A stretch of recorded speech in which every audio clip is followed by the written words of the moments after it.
versículos de número 16, 17 e ao 18.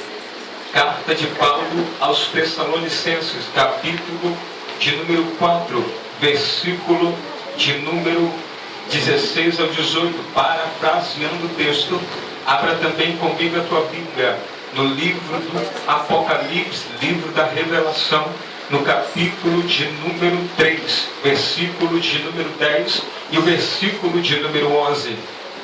Tessalonicenses 4, versículo 16 ao 17, Apocalipse, capítulo 3, versículo 10 e 11. Enquanto os irmãos procuram o texto sagrado, eu quero desde já externar a minha gratidão, em primeiro lugar a Deus, porque não é por outra, senão pela vontade permissiva do Senhor que nós estamos aqui.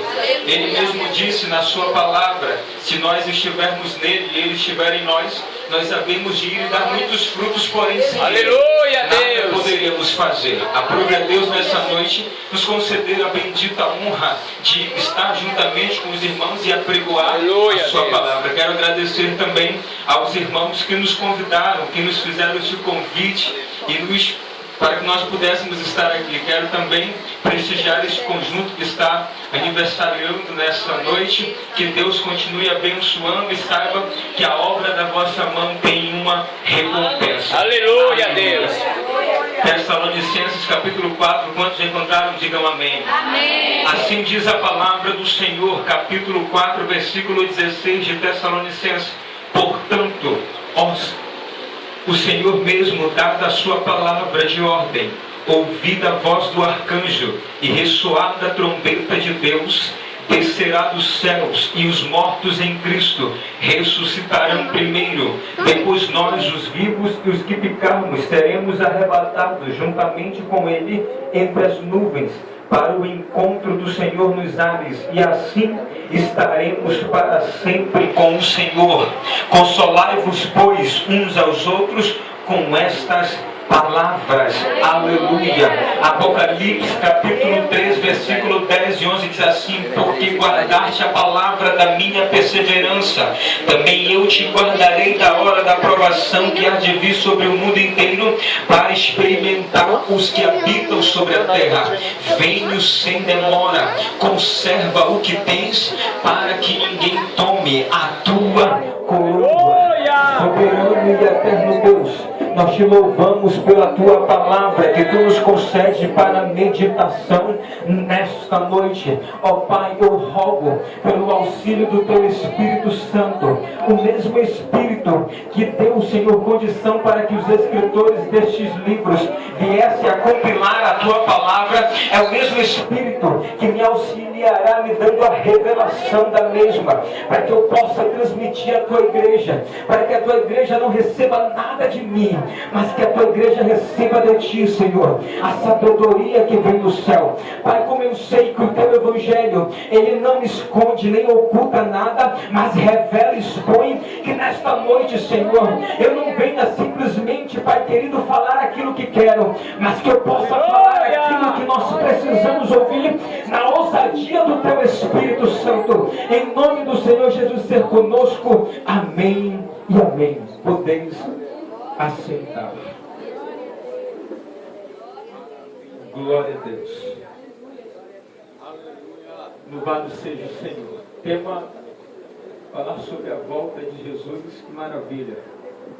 Quando eu olho para a igreja de Tessalônica, das várias igrejas que o apóstolo Paulo fundou, a igreja de Tessalônica não era uma igreja problemática como era a igreja de Gálatas, que tinha problemas de heresias.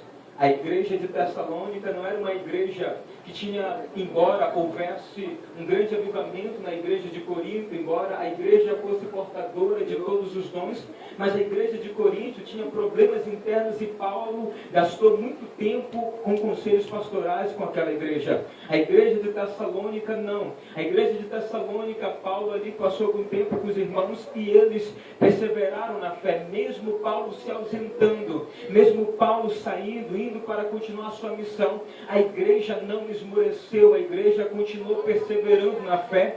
Paulo tinha uma certa preocupação com a igreja de Tessalônica, tanto que ele quis por outras vezes e algumas vezes retornar para saber como é que estava a igreja. Paulo diz no capítulo 2, versículo 18 do livro de 1 Tessalonicenses, que o diabo havia se levantado e impediu a vinda, o regresso dele, em algumas vezes para visitar e ver como estava a situação da igreja. Então Paulo, na necessidade, preocupado para saber como é que estava a fé dos irmãos, ele envia Timóteo para poder ali supervisionar a igreja. A Bíblia fala que Timóteo retorna a Paulo e traz a ele o relatório. E o relatório que Timóteo traz para Paulo é um relatório que deixa Paulo alegre, feliz, porque Timóteo disse que a igreja havia perseverado na fé e a igreja havia sobremodomente e consideravelmente crescido. Os irmãos estavam sendo abençoados e prosperando, porém havia um fator, uma dificuldade, havia uma necessidade. Os irmãos que ficaram ali em Tessalônica, depois que Paulo se ausentou, muitos dos tessalonicenses que ali se congregavam estavam morrendo e dormiam no Senhor. Então, diante disso, surgiu uma dúvida, uma pergunta, e esta dúvida chega diante de Paulo, e a dúvida que os tessalônicos tinham era acerca da vida após a morte. O que aconteceria com os irmãos que morriam em Cristo? Pois Paulo havia antesmente ensinado a igreja, havia falado que Jesus havia ressuscitado, que o próprio Deus ressuscitou o nosso Senhor Jesus Cristo e que ele voltaria para triunfar e levar a sua igreja. A igreja tinha sido ensinada, mas agora surge uma dúvida. A dúvida era essa: o que acontece, ou o que se sucede aos nossos irmãos, aos nossos entes queridos que estão morrendo no Senhor? Para onde eles irão? O que fato acontecerá? E quando Jesus voltar, o que vai acontecer com eles? Diante desta dúvida e diante desta dificuldade, Paulo então escreve os 2 últimos capítulos da carta aos Tessalonicenses, falando acerca deste grande evento que vai acontecer e que é a esperança da igreja do Senhor na terra.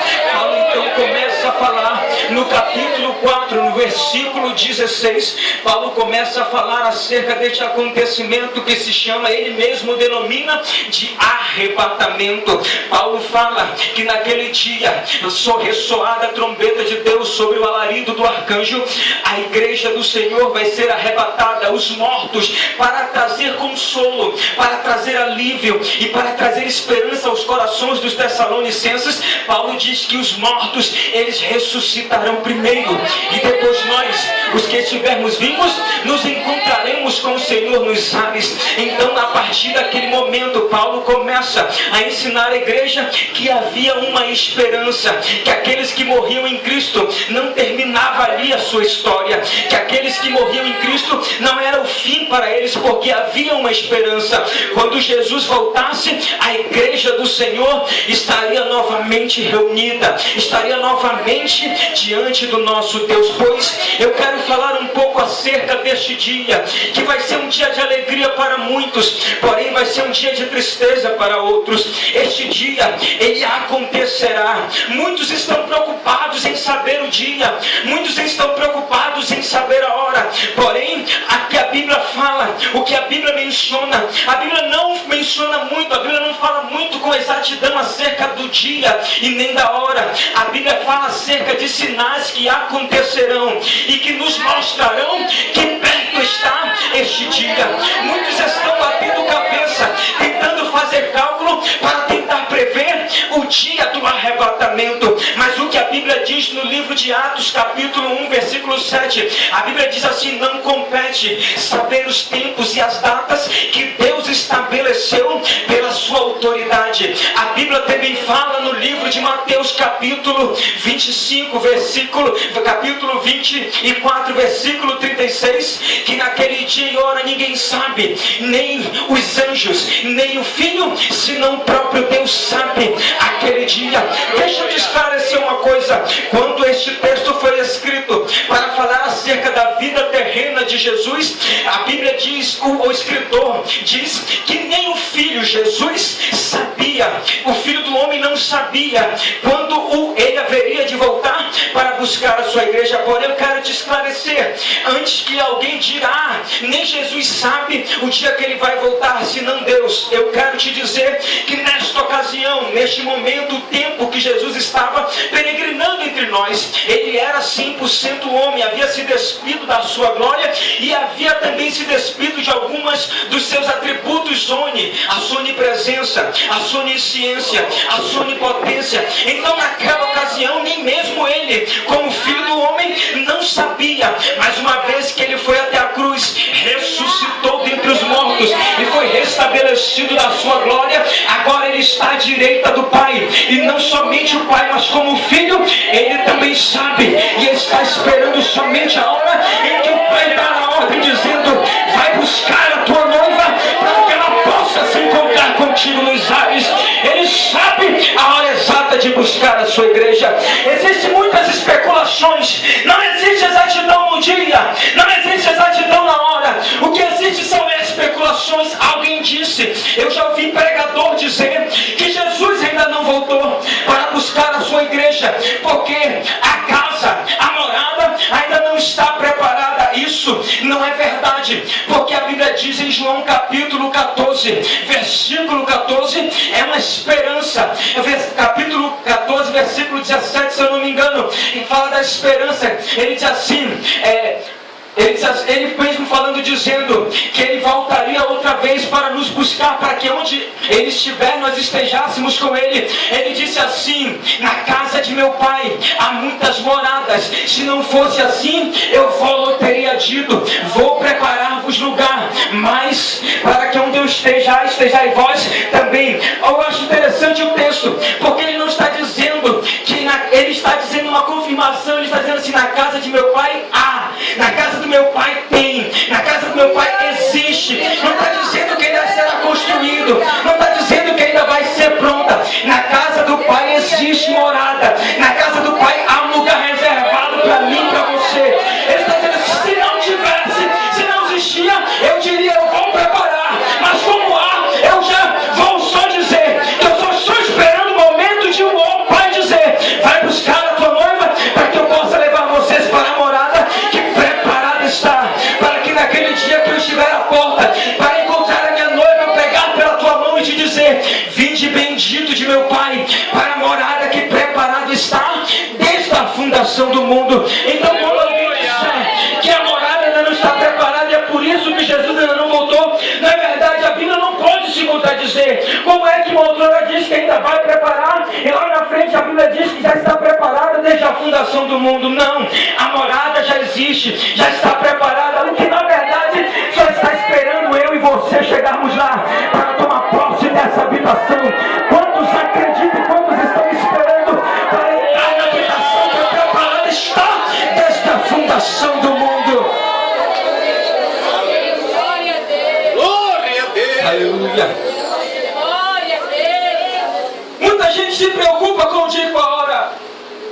A Bíblia diz que nós não sabemos a hora e nem o dia em que o Filho do Homem há de vir.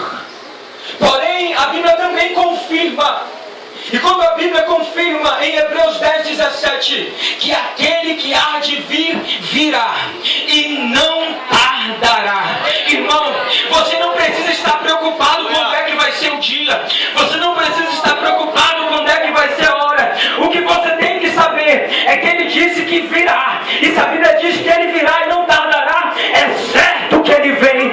Então se ele vem, eu não preciso saber quando é que vai ser o dia, e nem quando vai ser. O que eu preciso fazer? Eu preciso me preparar para aquele dia, eu preciso estar preparado para aquela hora. A Bíblia diz para que nós não possamos ser tomados de surpresa, porque aquele dia virá como que um ladrão que vem à casa do pai de família. O ladrão não avisa quando ele vai chegar, mas quando ele vem, pega muito de surpresa.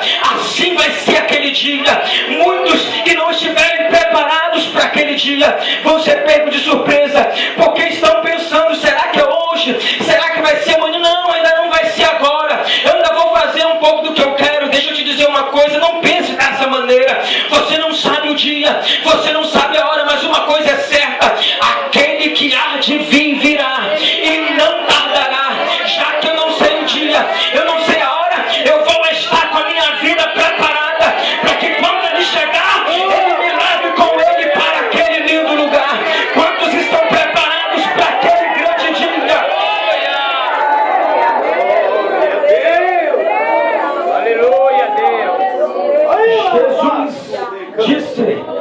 final de Apocalipse ele disse: certamente cedo venho. Aleluia. Ele disse em Apocalipse 22, versículo 20: certamente cedo venho. João acreditou na palavra e disse: amém. Se tu vem, vem logo, Maranata. Ora vem, Senhor Jesus.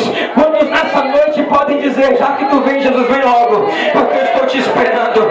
Já que tu vem, Senhor, vem sem demora, porque o meu coração está ansioso para aquele grande dia em que eu vou me encontrar contigo.